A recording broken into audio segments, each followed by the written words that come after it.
Señor mío y Dios mío, creo firmemente que estás aquí, que me ves, que me oyes. Te adoro con profunda reverencia. Te pido perdón de mis pecados y gracia para hacer con fruto este rato de oración.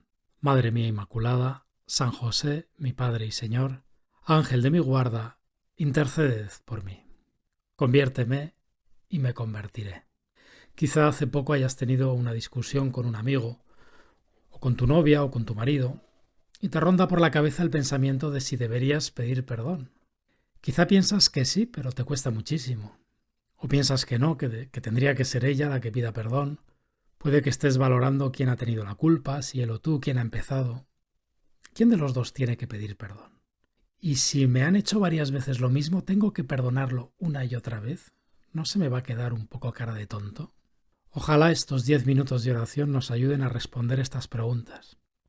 En el Evangelio de hoy vemos a San Pedro haciendo al Señor preguntas similares. Pedro ve que tú, Jesús, perdonas con demasiada facilidad. Es una de las cosas que extrañaban a los discípulos. No le niegas el perdón a nadie. Y eso a Pedro le parece extraño. Señor, si mi hermano me ofende, pregunta Pedro, ¿cuántas veces tengo que perdonarlo? Es que el perdón es de las enseñanzas de Jesús que más llamaban la atención a los fariseos y a todos. El perdón que trae Jesucristo es una novedad total. En el Antiguo Testamento regía la ley del talión, ojo por ojo, diente por diente.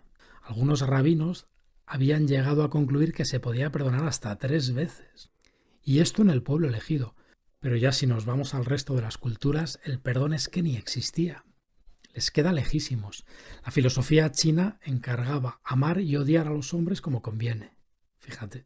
La cultura ancestral japonesa aconsejaba sonreír al enemigo mientras no se le pudiera aplastar. Tela marinera, ¿no? Homero juzgaba que reírse del enemigo era el más dulce de los placeres, y Sócrates creía que el no vengar las injurias era una cobardía propia de un esclavo. En fin, así estaba el patio, hasta tu venida, Jesús. Pues Pedro, en ese diálogo contigo, Señor, se viene arriba y se aventura a proponer una respuesta a la pregunta sobre cuántas veces perdonar. Hasta 7 veces.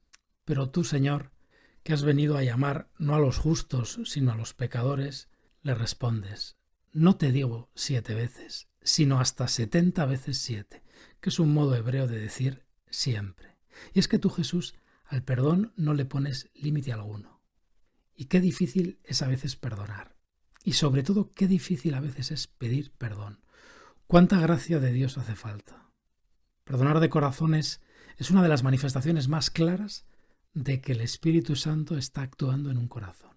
Si ves a alguien perdonar de corazón, es decir, sin cicatriz, olvidando las ofensas, es que ahí está el Espíritu Santo, no te quepa duda. Y si ves a alguien pedir perdón con frecuencia, es que estás palpando la presencia del Espíritu Santo en esa alma. Recuerdo una noche que me invitaron a la reunión familiar de unos amigos a quienes les había celebrado la misa antes, unas horas antes. Estuvimos cenando y charlando hasta tarde. Uno de los hermanos, en un momento dado, durante la cena se fue a la cama porque no se sentía muy bien. Pasó detrás de otro de los hermanos, el que estaba sentado a mi lado, y le susurró una palabra poniéndole la mano en el hombro. Perdona, escuché que le decía en voz baja. El otro volvió la cabeza y le sonrió. Y se fue a la cama. Pero después, al poco tiempo, me enteré de que habían estado discutiendo esa tarde. Y esa misma noche, el que se había acostado pronto murió en la cama. Fue doloroso. Pero a mí siempre me ha parecido una manera muy bonita de dejar este mundo. Lo último que hizo fue pedir perdón. Yo te aseguro que ese corazón dijo perdona, movido por el Espíritu Santo. Una vez escuché en una conferencia un ejemplo que se me quedó muy grabado. Caminaban una madre con su hija pequeña y al pasar junto a una pareja enfadada que se estaban gritando, la niña se agarró al vestido de su madre y le preguntó, mamá, ¿por qué las personas gritan cuando se enfadan? La madre se acercó a la niña y le dijo bajito, porque cuando 2 personas se enfadan, sus corazones se alejan y entonces se tienen que gritar para oírse. Es una respuesta espectacular. Es muy aguda, describe muy bien lo que ocurre cuando una persona ofende a otra. Los corazones se distancian. y para acercarlos es necesario el perdón. La única manera de cubrir esa distancia es mediante el perdón. El perdón es tan necesario. Es algo muy valioso, pero muy delicado. Cuando pedimos perdón, nos quedamos con el corazón como desnudo, sin protección.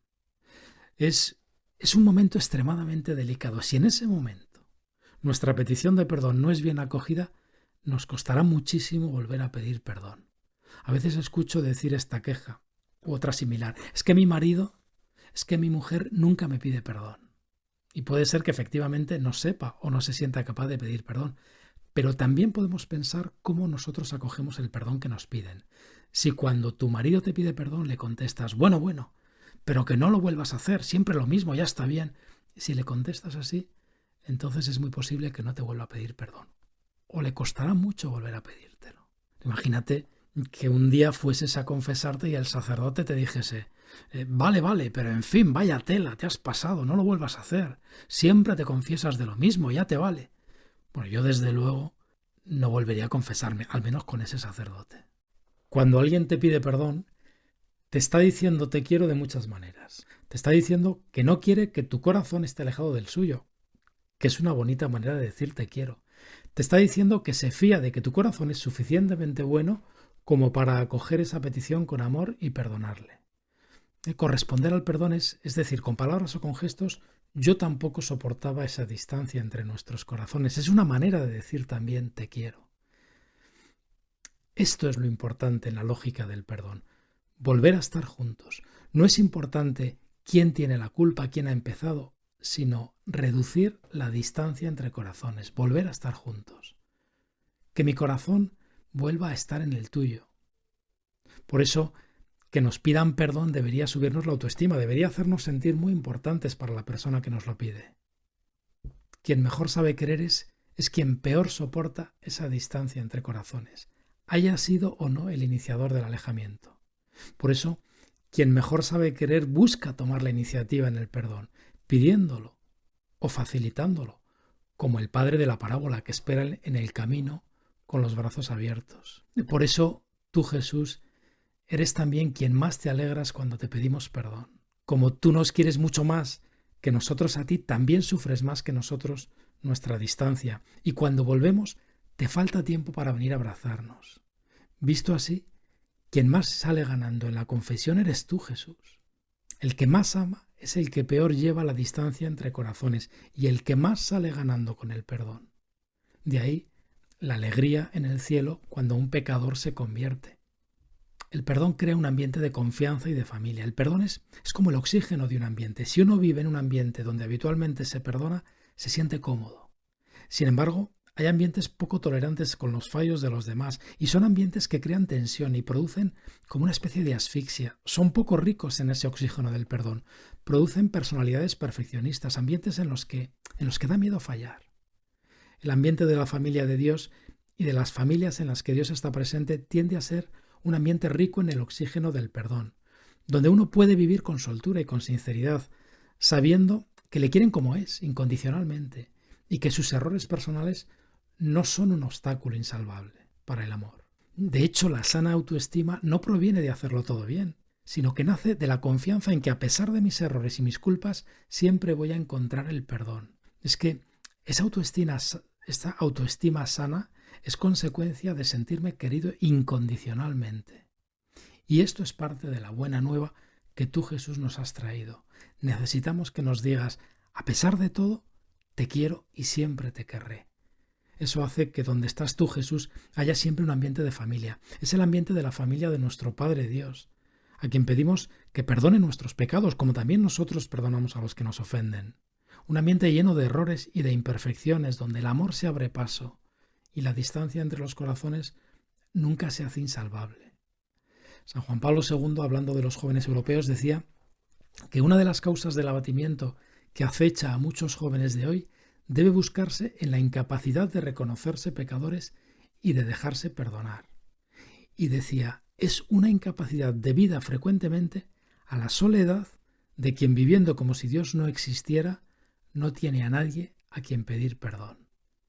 Nadie a quien pedir perdón. A mí son palabras que me hacen pensar. Pues creo que en parte hemos respondido a esas preguntas del inicio.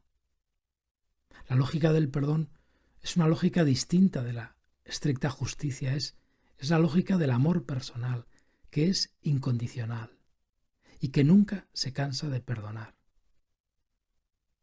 Decir ya no te perdono significa que no te amaba incondicionalmente, sino que te amaba con un límite que has rebasado.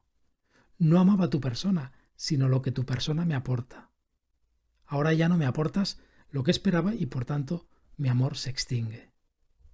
Madre nuestra, ayúdanos a pedir perdón. Virgen dolorosa, que ves cómo ofendemos a tu Hijo y aún así nos sigues amando, enséñanos la lógica del perdón. No nos abandones. Te doy gracias, Dios mío, por los buenos propósitos, afectos e inspiraciones que me has comunicado en esta meditación. Te pido ayuda para ponerlos por obra. Madre mía Inmaculada, San José mi Padre y Señor, Ángel de mi guarda, interceded por mí.